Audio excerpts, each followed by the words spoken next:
Breaking news చూస్తున్నాం. మాజీ మంత్రి అంబటిని కేసులు వెంటాడుతున్నాయి. నేడు అంబటి రాంబాబును గుంటూరు కోర్టులో ప్రవేశపెట్టనున్నారు.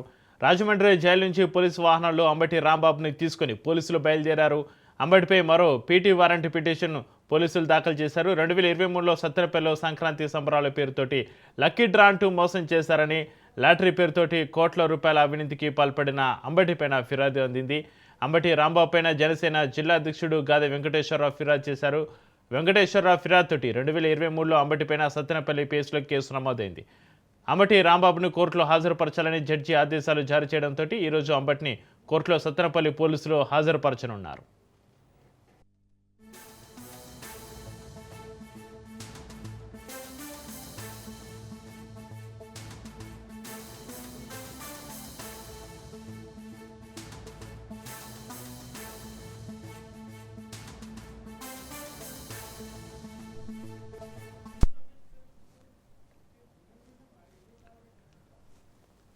మాజీ మంత్రి అంబటిని కేసులు వెంటాడుతున్నాయి. నేడు అంబటి రాంబాబును గుంటూరు కోర్టులో ప్రవేశపెట్టనున్నారు. రాజమండ్రి జైలు నుంచి పోలీసు వాహనంలో అంబటి రాంబాబును తీసుకుని పోలీసులు బయలుదేరారు. అంబటిపై మరో పీటీ వారెంట్ పిటిషన్ పోలీసులు దాఖలుకు సంబంధించి మరింత సమాచారాన్ని మా ప్రతినిధి రమేష్ ఫోన్లో అందిస్తారు. రమేష్. చక్రి మాజీ మంత్రి అంబటి రాంబాబుకు బెయిల్ వచ్చినప్పటికీ కూడా ఒక కేసు వెంటాడుతుంది. అయితే సత్తెనపల్లి అంటే 2023లో సత్తెనపల్లిలో లక్కీ డ్రా పేరుతో అటు పెన్షన్దారుల నుంచి డబ్బులు వసూలు చేశారనే ఆరోపణలు జనసేన పార్టీ ఫిర్యాదు చేసింది. ఈ నేపథ్యంలోనే నిన్న జిల్లా అధ్యక్షుడు గాదె వెంకటేశ్వర్లు వారి అనుచరులతో కలిసి కూడా సత్తెనపల్లి పోలీస్ స్టేషన్కి వెళ్లి మరోసారి ఫిర్యాదు చేశారు. అయితే దానికి సంబంధించి కూడా కేసు ఎఫ్ఐఆర్ నమోదైంది. దీనికి సంబంధించి మున్సిపల్ సివిల్ జడ్జి కోర్టు ముందు హాజరుపరచాలంటూ కూడా ఆదేశాలు ఉన్నటువంటి నేపథ్యంలో నిన్న మనం చూసాం. ఏదైతే మరి పోలీసులు విధులకు ఆటంకం కలిగినటువంటి కేసులో బెయిల్ లభించింది. గతంలో చంద్రబాబును దూషించినటువంటి కేసులో కూడా బెయిల్ లభించినటువంటి నేపథ్యంలో ఎట్టకేలకు కూడా అంబటి రిలీజ్ అవుతాడని ఒక అంచనా ఉన్నటువంటి నేపథ్యంలో అటు అభిమానులు, కుటుంబ సభ్యులు కూడా ఆనందం వ్యక్తం చేసినటువంటి పరిస్థితి కనపడుతుంది. అయితే ఈ సత్తెనపల్లి కేసు సంబంధించి అయితే సత్తెనపల్లి ముందు జడ్జి ముందు హాజరుపడతారని ఒక అంచనా ఉన్నటువంటి నేపథ్యంలో సెక్షన్ ని ఆల్టరా చేస్తూ కూడా గుంటూరు స్పెషల్ కోర్టు కూడా అంబటి రాంబాబుని తీసుకొస్తున్నారు. రాజమండ్రి నుంచి సరిగ్గా 7:30కి కూడా ఆయన్ని కాన్వాయ్లో మొదలయ్యారు. అయితే ఇక్కడికి వచ్చిన తర్వాత 11-12 గంటల లోపు కూడా జడ్జి ముందు హాజరుపరిచేటువంటి అవకాశం ఉంది. దాదాపు 35 కేసులకు సంబంధించి హైకోర్టు కీలక వ్యాఖ్యలు చేసింది. అంబటి రాంబాబుని ఎక్కడ అరెస్ట్ చూపించొద్దు, 41 నోటీస్ ఇచ్చి విచారణ జరపాలని ఆదేశాలు ఉన్నటువంటి నేపథ్యంలో ఈ కేసు ఏ విధంగా ఎటువైపు దారితీస్తుందనే అంశం ఇప్పుడు కొంత ఉత్కంఠ నెలకొంది. ఎందుకంటే నిన్న చూసాము అంబటి రాంబాబు ఖచ్చితంగా రిలీజ్ అవుతాడని ఉన్నటువంటి నేపథ్యంలో ఈ కేసుకు సంబంధించి, ఎందుకంటే 7 సంవత్సరాల లోపు సంబంధించినటువంటి కేసు కాబట్టి ఖచ్చితంగా బెయిల్ లభించేటువంటి అవకాశం ఉంది. దానికి సంబంధించి కేసు గ్రావిటీని బట్టి అటు ప్రభుత్వానికి సంబంధించినటువంటి న్యాయవాదులు, అటు వైసీపీకి సంబంధించినటువంటి న్యాయవాదులు ఏ విధంగా విచారణ కొనసాగేటువంటి అవకాశం ఉంది, అంబటి రిలీజ్ అవుతాడా లేదా అనేది కూడా ఈ కేసు కొంత ముడిపడినటువంటి నేపథ్యంలో కూడా జడ్జి ముందు హాజరుపరిచిన తర్వాత సరిగ్గా 12 గంటలకి న్యాయమూర్తి తీర్పు వెల్లడించిన తర్వాత అటు రిమాండ్ విధిస్తారా లేదా బెయిల్ లభిస్తుందా లేదా ఏదైతే ఈ కేసుకు సంబంధించి కూడా, ఎందుకంటే 2023 కేసు సంబంధించి కాబట్టి ఖచ్చితంగా ఈ రిమాండ్ రిపోర్ట్ ని రిజెక్ట్ చేయమని న్యాయవాదులు కోరేటువంటి అవకాశం ఉంది. దీనిపైన ఎలాంటి తీర్పు వెల్లడిస్తాడనేది కూడా చూడాల్సి ఉంది. ఏది ఏమైనా రిలీజ్ అంశం పైన కూడా కొంత ఉత్కంఠ అయితే నెలకొంది. అయితే మధ్యాహ్నం లోపు కూడా దీనికి తెరపడేటువంటి అవకాశం ఉంది. Chakri. Right, thank you Ramesh.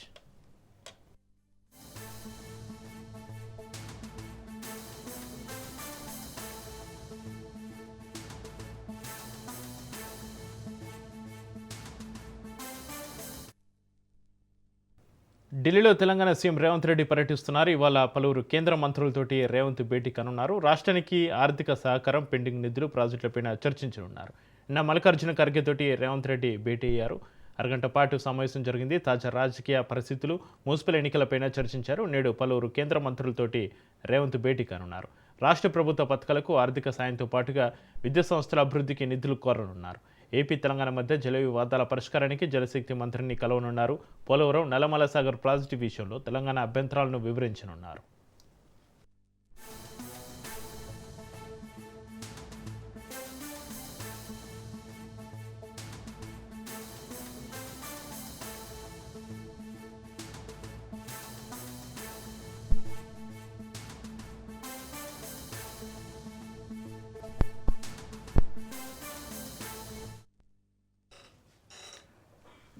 ఢిల్లీలో తెలంగాణ సీఎం రేవంత్ రెడ్డి పర్యటనకు సంబంధించి మరింత సమాచారాన్ని మా ప్రతినిధి సునీల్ ఫోన్లో అందిస్తారు. సునీల్, ఢిల్లీలో తెలంగాణ సీఎం రేవంత్ రెడ్డి పర్యటనకు సంబంధించి మీ దగ్గర ఉన్న అప్డేట్స్ ఏంటి? మొత్తం మీద తెలంగాణ రాష్ట్ర ముఖ్యమంత్రి రేవంత్ రెడ్డి ఢిల్లీ పర్యటన బిజీగా కొనసాగుతుంది. ఈ రోజు నిన్న మధ్యాహ్నం వెళ్ళినటువంటి రేవంత్ రెడ్డి అక్కడ ఉన్నటువంటి ఏఐసిసి అధ్యక్షుడిగా ఉన్నటువంటి మల్లికార్జున ఖర్గేని కలిశారు.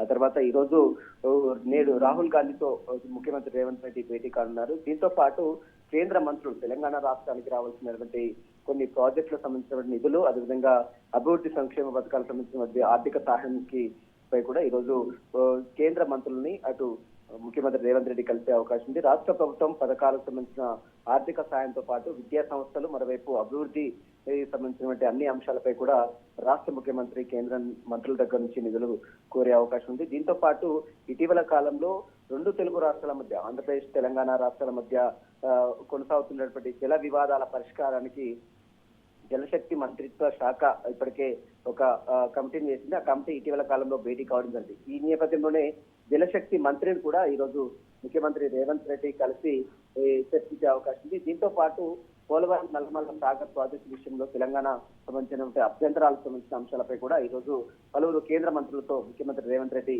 చర్చించే అవకాశం ఉంది. అన్ని అంశాలకు సంబంధించిన అంశాలపై కూడా అటు తెలంగాణ తో పాటు ఆంధ్రప్రదేశ్ కు సంబంధించినటువంటి రెండు తెలుగు రాష్ట్రాల మధ్య కొనసాగుతున్నటువంటి జల వివాదాల పరిష్కారానికి సంబంధించిన అంశాలపై కూడా ఈ రోజు కేంద్ర జలవనరుల శాఖ మంత్రిత్వ శాఖను కలిసి కొన్ని వివరాలు కూడా ముఖ్యమంత్రి వెల్లడించే అవకాశం ఉంది.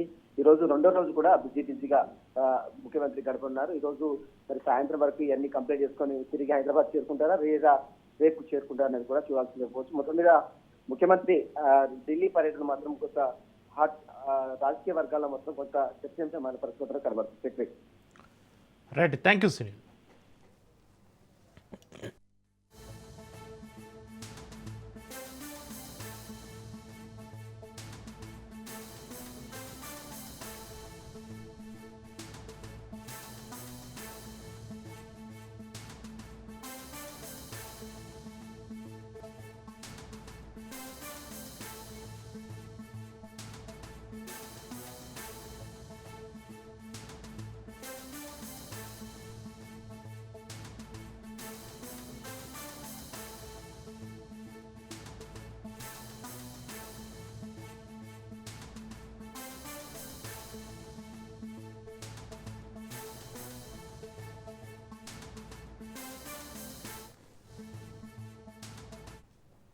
రెండో రోజు ఏపీ అసెంబ్లీ సమావేశాలు జరుగుతున్నాయి. ప్రస్తుతం మంత్రి లోకేష్ మాట్లాడుతున్నారు. ఇప్పుడు అలా చూద్దాం.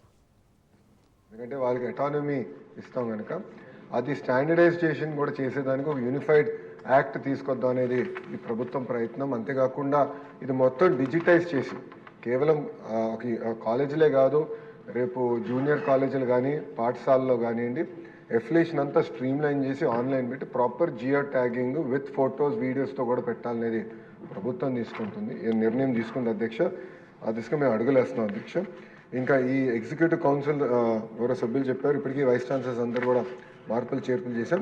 త్వరలో ఎగ్జిక్యూటివ్ కౌన్సిల్లో కూడా మేము మార్పులు చేర్పులు చేయబోతున్నాం. నెక్స్ట్ అండి, క్వశ్చన్ నెంబర్ 1413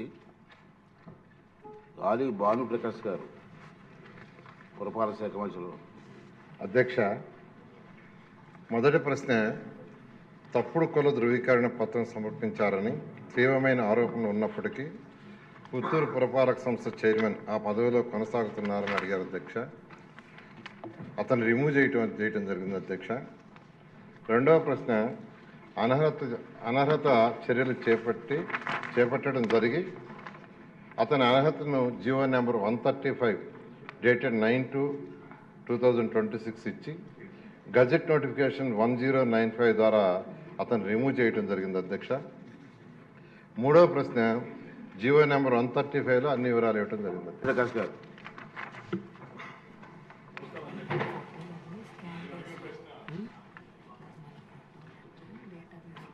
అధ్యక్ష, నేను అడిగిన ప్రశ్న పుత్తూరు మున్సిపల్ చైర్మన్ పై విచారణకు సంబంధించిన అధ్యక్ష.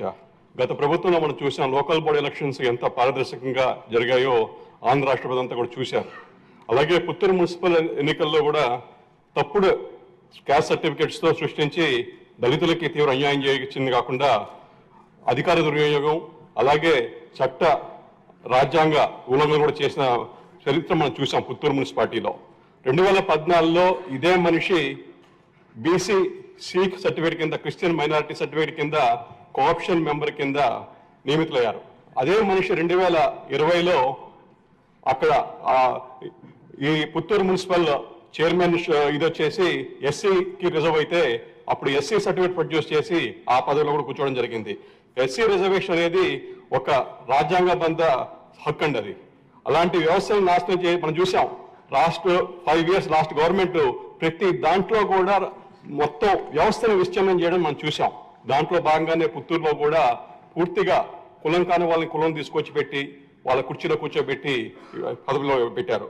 చెల్లని కుల ధృవీకరణ పత్రాలు తీసుకొచ్చేసి వాళ్ళని రిజర్వ్ స్థానాన్ని ఆక్రమించడం ఎస్సీ వర్గాల పట్ల అపహాస్యమే అవుతుంది. అదే ఇది పరిపాలనా వైఫల్యమా లేకపోతే రాజకీయ ప్రోత్సాహంతో జరిగిందనేది కూడా తేల్చాల్సిన అవసరం ఉంది అధ్యక్ష. మీ ద్వారా నేను ప్రభుత్వాన్ని కోరుకునేది, మంత్రి గారిని కోరుకునేది ఏంటంటే, ఏదైతే అబ్జర్వేషన్స్ వచ్చాయో కలెక్టర్ గారు ఇచ్చిందో దాన్ని మీరు సభలో కూడా టేబుల్ చేయగలిగితే గౌరవ సభ్యులందరూ కూడా చూసే అవకాశం అంటూ వస్తుంది అధ్యక్ష. అలాగే అడ్మినిస్ట్రేటివ్ శాంక్షన్ అయితే మీరు యాక్షన్ తీసుకున్నారు, కానీ ఏదన్నా కూడా క్రిమినల్ యాక్షన్ తీసుకునే ఉద్దేశం గవర్నమెంట్కి ఉందని కూడా అడుగుతున్నాను అధ్యక్ష. థ్యాంక్ యూ అండి. జీవో నెంబర్ 135లో టోటల్ ఎంక్వైరీ రిపోర్ట్స్ మొత్తం టోటల్గా ఇవ్వడం జరిగింది అధ్యక్ష. దాంట్లో కలెక్టర్ గారు చేసింది, సిడిఎంఏ గారు చేసింది, అతను 2 సార్లు అతను అడిగితే 2 సార్లు ఇచ్చిన ఎక్స్ప్లెనేషన్ టోటల్గా ఇవ్వడం జరిగింది అధ్యక్ష. ఇప్పుడు మనకున్న మున్సిపల్ యాక్ట్ 1965 సెక్షన్ 61 ప్రకారం యాక్చువల్గా అతను రిమూవ్ చేసాం అధ్యక్ష. ఫర్దర్గా సభ్యులు అడిగినట్టు ఫర్దర్ యాక్షన్ ఏమేమి తీసుకోవచ్చు అనేది ఖచ్చితంగా పరిశీలిస్తాం అధ్యక్ష. నెక్స్ట్ క్వశ్చన్ అండి, 1217 గిరిజన శాఖ మార్చు. ధన్యవాదాలు అధ్యక్ష. అధ్యక్ష, 1వ ప్రశ్నకు సమాధానం, జీవో నెంబర్ 3 ప్రకారం గతంలో గిరిజన ఉద్యోగులకు కేవలం గిరిజన ప్రాంతాల్లోనే నియమించడం లేదా బదిలీ చేయడం జరిగేది అధ్యక్ష. అయితే ఆ జీవోని సుప్రీంకోర్టు 2020లో కొట్టివేయడం వల్ల గిరిజన ఉద్యోగులు బదిలీలు కానీ నియామకాలు కానీ దానికి లోబడి చేయడం జరుగుతుంది అధ్యక్ష. బి ప్రశ్నకు సమాధానం, షెడ్యూల్ ప్రాంతాల్లో విద్యా సంస్థల్లో ఉపాధ్యాయ పోస్టుల భర్తీకి స్థానిక షెడ్యూల్ తెగలకు 100% రిజర్వేషన్ కల్పిస్తూ 10/1/2000 తేదీలో అప్పటి ముఖ్యమంత్రి నారా చంద్రబాబు నాయుడు గారు జీవో నెంబర్ 3 తీసుకురావడం జరిగింది అధ్యక్ష. ఆ తర్వాత దాన్ని సుప్రీంకోర్టులో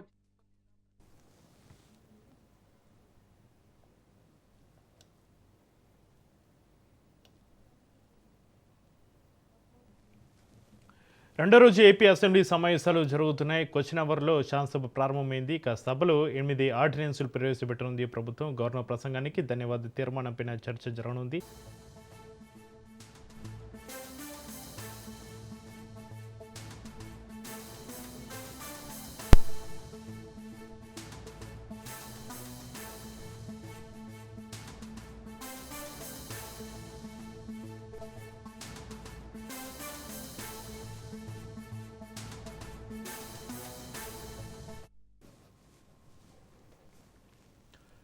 బ్రేకింగ్ చూస్తున్న రెండో రోజు ఏపీ అసెంబ్లీ సమావేశాలు జరగనున్నాయి. క్వశ్చన్ అవర్తో శాసనసభ ప్రారంభమైంది. సభలో 8 ఆర్డినెన్సులు ప్రవేశపెట్టనుంది ప్రభుత్వం. గవర్నర్ ప్రసంగానికి ధన్యవాద తీర్మానంపైన చర్చ జరగనుంది. ఇక తీర్మానాన్ని ఎమ్మెల్యే మద్దిపాటి వెంకటరాజు ప్రవేశపెట్టనున్నారు. సభలో గవర్నర్ ప్రసంగానికి ధన్యవాద తీర్మానంపైన చర్చ జరగనుంది.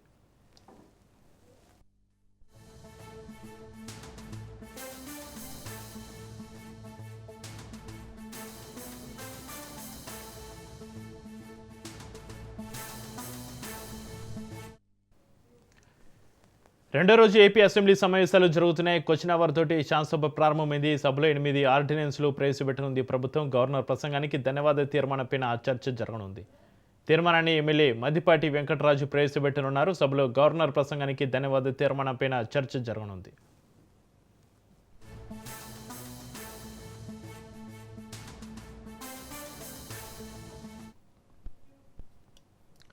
రెండో రోజు ఏపీ అసెంబ్లీ సమావేశాలకు సంబంధించి మరింత సమాచారాన్ని మా ప్రతినిధి సంతోష్ ఫోన్లైన్ అందిస్తారు. Santosh. Good morning Chakri. AP assembly సమావేశాలు రెండో రోజు అయితే ప్రారంభమయ్యాయి. ప్రస్తుతం అయితే కనుక ప్రశ్నోత్తరాలతో ప్రారంభమైనటువంటి శాసనసభ ఇటు సభలో సభ్యులు అనేక విధాలుగా కూడా ఏదైతే ప్రభుత్వ కార్యాచరణపై అయితే కనుక అడిగి తెలుసుకుంటున్నటువంటి పరిస్థితులు కూడా కనబడతా ఉన్నాయి. ఇక శాసనసభకు అయితే కనుక వైసీపీ ఎమ్మెల్యేలు దూరంగా ఉంటున్నటువంటి పరిస్థితులు కూడా నెలకొన్నాయి. ఏదైతే ఇటు వారికి ప్రతిపక్ష హోదా ఇవ్వాలంటూ కూడా నిన్న పోడియం చుట్టూ స్పీకర్స్ పోడియం చుట్టూ గవర్నర్ ప్రసంగించేటప్పుడు నినాదాలు నిరసనలు తెలియజేసినటువంటి నేపథ్యంలోనే ఈ రోజు కూడా వారు అసెంబ్లీకి అయితే కనుక శాసనసభకి దూరంగా ఉన్నటువంటి పరిస్థితులు కూడా కనబడతా ఉన్నాయి. ఇక ప్రధానంగా ఏదైతే 0 అవర్ అనేది కూడా 10 గంటల నుంచి 10:30 వరకు కూడా ప్రారంభం అవనున్నట్టు కూడా తెలుస్తా ఉంది. అదేవిధంగా ఇక 11 నుంచి 1 గంటన్నర వరకు కూడా ప్రభుత్వం ఎజెండాపై కూడా ఇటు చర్చించనున్నట్టు కూడా తెలుస్తా ఉంది. మొత్తంగా అయితే కనుక ఈ యొక్క ప్రశ్నోత్తరాల్లో దాదాపు 10 ప్రశ్నలు అయితే ఉండనున్నట్టు కూడా తెలుస్తా ఉంది. అయితే మొత్తంగా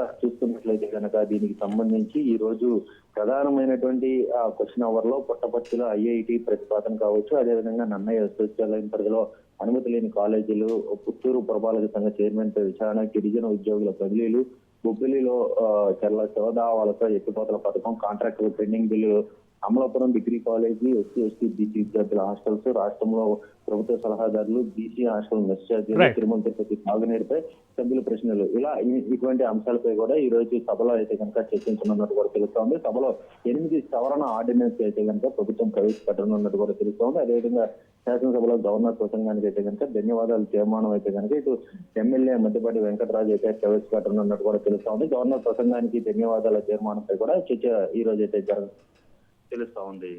మరి కొద్దిసేపట్లో అయితే కనుక శాసన మండలి ప్రారంభం అవుతున్నటువంటి నేపథ్యంలోనే అక్కడ శాసన మండలిలో వైసీపీ ఎమ్మెల్సీలు వచ్చి అక్కడ ఏదైతే అక్కడ ఉన్నటువంటి సమస్యలపై, ప్రజల సమస్యలు, అదేవిధంగా ప్రభుత్వం చేస్తున్నటువంటి అంశాలపై లేవనెత్తే అవకాశాలు ఎక్కువగా కనబడుతున్నట్టు కూడా తెలుస్తా ఉంది. Right, thank you Santosh.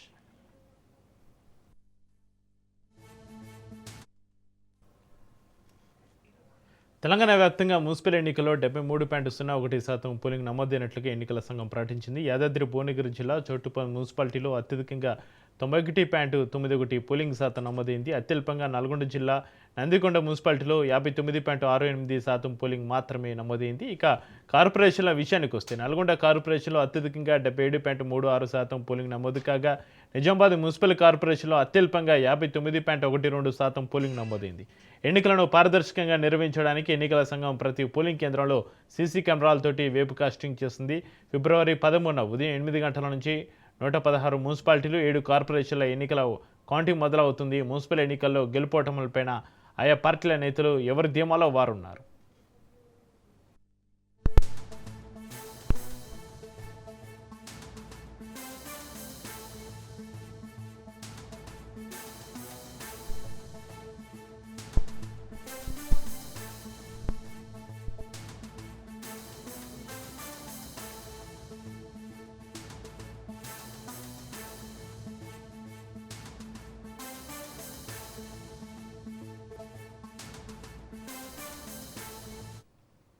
Jaggareddy తీర్పున స్టేట్ ఎలక్షన్ కమిషన్ సీరియస్ అయింది. జగ్గారెడ్డిపైన కేసు నమోదు చేయాలని ఎస్పీకి ఎస్ఈసీ ఆదేశాలు జారీ చేశారు. ఓటర్ల మనోభావాలను జగ్గారెడ్డి దెబ్బతీశారని సీరియస్ అయింది ఎస్ఈసీ.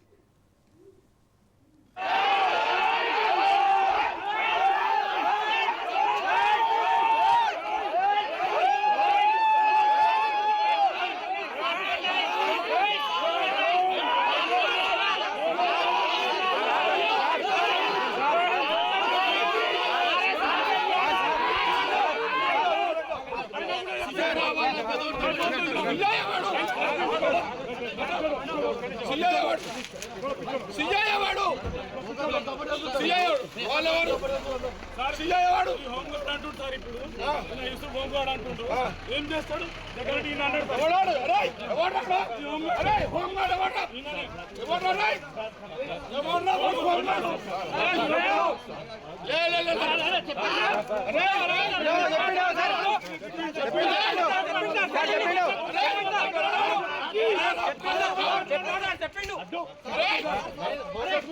నా క్యాండర్ గల్ల ఎట్లా పట్టిండు, నా క్యాండర్ గల్ల ఎట్లా పట్టిండు.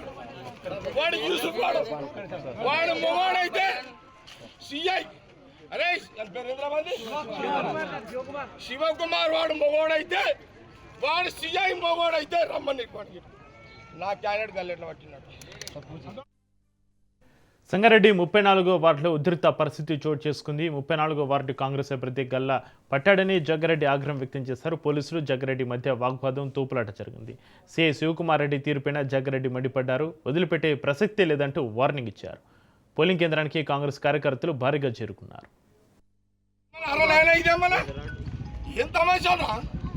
నేను 26 ఏళ్ల దగ్గర రాలే ఫీల్డ్కి, నేను బూత్లోకి రాక వాటి జగ్గారెడ్డి ఎట్లా అంటాడు, మీరు కేసులు చేసుకోండి, నేను జరగా రిగ్గింగ్ చేస్తున్నారు అంటే రిగ్గింగ్ చేస్తున్నారని అడ్డు చెప్తే లేదు సిఎస్ గారు అడ్డు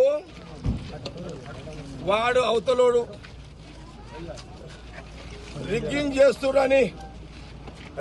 చేస్తున్నాడని చెప్తే. కరీంనగర్లో మున్సిపల్ ఎన్నికల సందర్భంగా జరిగిన ఘటనలపైన పోలీసులు చట్టపరమైన చర్యలు తీసుకున్నారు. కరీంనగర్ ఎమ్మెల్యే గంగుల కమలాకర్తో పాటుగా పలువురు బీఆర్ఎస్ నాయకులపై పోలీసులు కేసు నమోదు చేశారు. ఎన్నికల నియమాలను ఉల్లంఘించడంతో పాటు పోలీసుల విధులకు ఆటంకం కలిగించారని పోలీసులు వెల్లడించారు. కరీంనగర్ కిసాన్ నగర్లో ఓటర్లను ప్రలోభపెట్టేందుకు డబ్బులు పంపిణీ చేస్తున్నారన్న సమాచారం రావడంతో పోలీసులు తనిఖీలు చేపట్టారు. ఈ తనిఖీలో 2 బీఆర్ఎస్ కార్యకర్తల నుంచి 90,000 నగదు పట్టుబడింది. దీంతో వారిని పోలీసులు అరెస్టు చేసి పోలీస్ స్టేషన్కు తరలించే క్రమంలో ఎమ్మెల్యే గంగుల కమలాకర్ జోక్యం చేసుకుని పోలీసుల విధులకు ఆటంకం కలిగించి వారి అదుపులో ఉన్న బీఆర్ఎస్ కార్యకర్తను అనధికారికంగా విడిపించుకుని వెళ్లారు. అంతేకాకుండా ఈ ఘటన జరిగిన ప్రాంతంలో శాంతి భద్రతలకు విఘాతం కలిగించే విధంగా ధర్నా చేపట్టారు.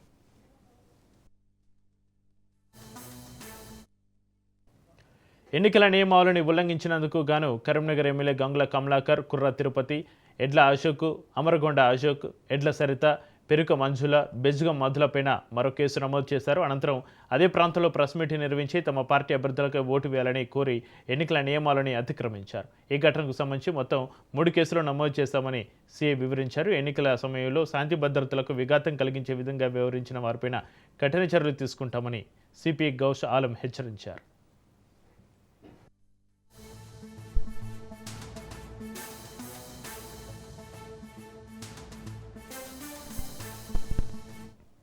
నిజామాబాద్ బీజేపీ ఎంపీ ధర్మపురి అరవింద్ పైన కేసు నమోదైంది. పోలింగ్ సిబ్బంది పోలీసులపైన అనుచిత వ్యాఖ్యలు చేశారని ఆరోపణలు ఉన్నాయి. తమ పార్టీ అభ్యర్థిని బయటికి ఎలా పంపారని అటు సిబ్బందిని ఇటు పోలీసులతోనూ వాగ్వాదానికి దిగారు. హరిచరణ్ మార్వాడి స్కూలు పోలింగ్ కేంద్రంలో ఎలక్షన్ బందోబస్తు విధులు నిర్వహిస్తున్న పోలీసులపైన అనుచిత వ్యాఖ్యలు చేసినందుకు అరవింద్ పైన కేసు నమోదైంది.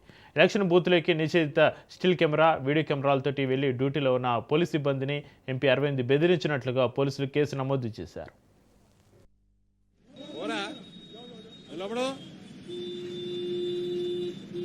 ఓడన్నా బయటికి పోతే తన్నుకుంటే తీసుకురా బయటికి. ఓడన్నా నేను బయటకు పో, లోపలికి తన్నుకుంటేదే బయటికి. అటు పోలీసు వాడు కానీ ఓడన్నా కానీ నిన్ను బయటికి వెళ్ళి పంపుతారు బే. నువ్వు క్యాండిడేట్వి, పో లోపలికి పో. చూడరాడు జవాబు ఇచ్చింది.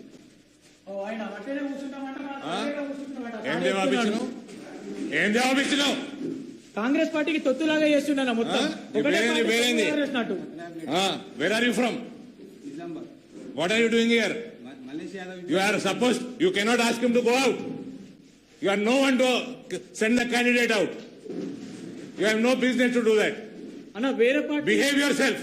వేరే పార్టీకి సంబంధించిన ఆయన Better behave yourself. How dare you ask my candidate to go out? నువ్వు ఇట్లా చేసినప్పుడు వీడియో తీస్తారు. నువ్వు చెప్తారు కదా మా మీద. కెమెరా లేవాడు. మేము వీడియో చెప్తారు. ఏం చేస్తున్నావా మరి? ఎవడ దొంగోట్లు ఎట్లా వేస్తున్నావు మరి?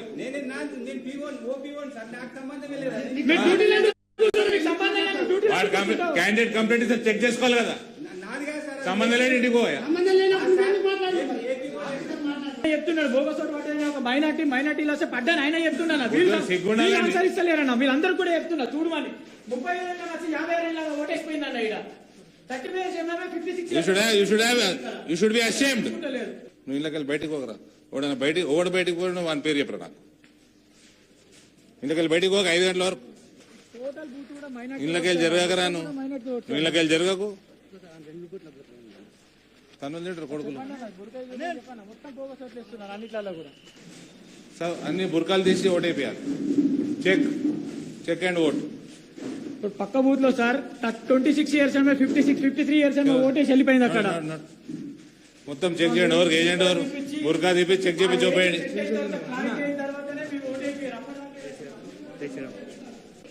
బుర్కాలు తీసి ఓటు చెప్పేయండి, చెక్ చేసి ఓటు వేయాలి. पता है मेरे को, चेक करके वोट डालना. कैंडिडेट इसमें నువ్వు ఇళ్ళకి బయటకు రాకరా, నువ్వు బయట ఏం చేస్తున్నావురా? ఇక్కడ చూసుకో, ఆడ అయిపోయిందిలే, ఆడ ఏమన్నది, ఆడ మొత్తం నువ్వే గెలుస్తున్నావు. ఇది చూసుకో చక్క. నువ్వు ఇళ్ళకి బయట పోకు, చూసుకోవచ్చు, వాళ్ళు చెక్ చేసుకోవచ్చు. వాళ్ళు ఎంపీ గారు ప్రతి క్యాండిడేట్ చెక్ చేసుకుంటారు. మీ పోలీసు వాళ్ళు డ్యూటీ శాఖ వేసి ఇవన్నీ కావు. మీ పోలీసు వాళ్ళు డ్యూటీ శాఖ వేయాలి, డ్యూటీ మీరు శాఖ వేయాలి.